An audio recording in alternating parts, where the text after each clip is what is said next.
Bom, pessoal, então, dando sequência agora nesse nosso segundo vídeo, em relação à aula de revisão da prova, lembrando que vocês devem estudar aí os materiais que eu disponibilizei em vídeo, conteúdo de caderno e também estudar os slides que disponibilizei para vocês anteriormente também.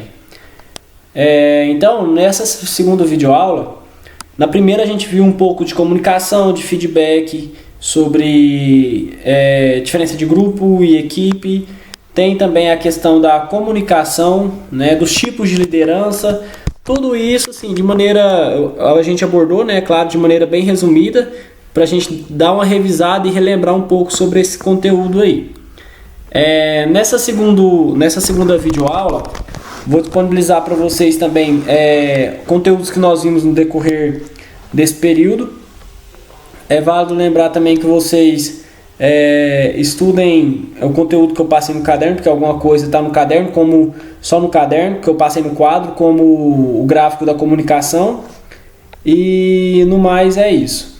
Dando sequência então nessa segunda videoaula, uma coisa que a gente tem que entender é que nesse tema a comunicação ele é muito importante, assim como o nível de maturidade dos líderes e dos liderados, entendendo que como vocês estão se colocando no lugar de líderes, nós temos que entender que dentro de uma liderança a gente trabalha com pessoas e as pessoas elas têm níveis de maturidades diferentes, né?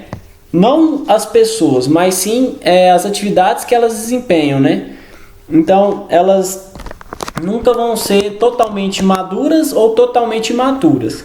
Depende daquela atividade que ela vai desempenhar. Tem gente que tem a maturidade de estudar, outras não.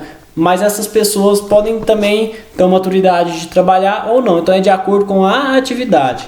E dentro disso, a gente tem níveis, né? Onde o N1 é o nível mais baixo, ou seja, essa pessoa ela é imatura, né, mais próximo da imaturidade. O M2 já é um nível baixo moderado, nível 3 moderado a alto, e o M4 que é uma pessoa totalmente madura em relação àquela atividade. Então a pessoa ela é madura em relação à atividade. E nós vimos também que se a pessoa, dependendo se ela estiver sozinha ou em grupo, esse nível de maturidade também vai alterar. Lembrando que às vezes as pessoas oferecem comportamento diferente quando estão sozinhas ou em grupo também. E até mesmo quando são pessoas do seu grupo, né? Então às vezes a pessoa se sente mais confortável e até se comunica melhor. Então, outro ponto também que eu separei para vocês é a questão dos conflitos. Então, às vezes, nós entendemos que o conflito ele é sempre negativo, né? A gente se associa com algo ruim, como confusão, briga, entre outros. Mas, na verdade, para ter um conflito basta ter duas pessoas. E esse conflito ele tem um ponto positivo. Inclusive, isso foi uma questão de trabalho. Onde o conflito ele pode ser entendido como positivo quando ele gera ideias, né? Quando a gente tem essa divergência de ideias e tem esse brainstorm, essa contextualização e surgem novas ideias, novos debates, né? Quando um assunto é debatido de maneira saudável, clara, com respeito.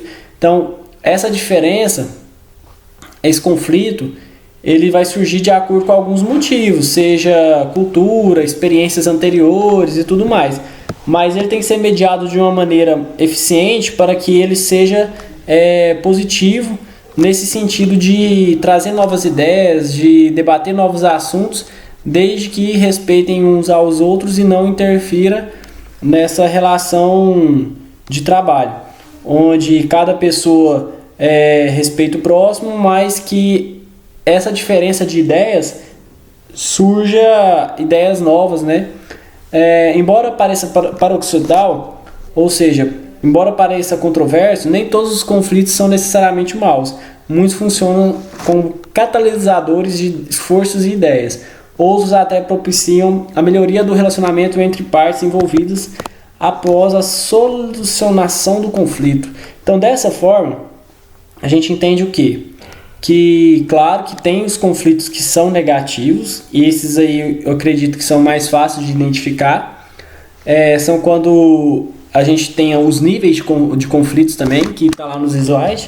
Então, quando a gente chega naquele nível de desrespeito, seja da ofensa verbal, até mesmo da ofensa física, não é um conflito legal, porém, quando a gente tem um conflito saudável, que ele é bem mediado pelos líderes, né, e tem um respeito de ambas as partes, esse conflito tende a trazer novas experiências para a empresa, novas ideias também, e dessa forma agregar aí para a empresa não ficar naquele status quo, não ficar parado, né, em relação a ideias, a empreender ideias. Então, dessa forma, esses conflitos também a gente, através da liderança, isso é a principal e é muito importante saber disso, que a liderança pode fazer com que esses conflitos, essa disputa às vezes até de ego, tornar ela positiva.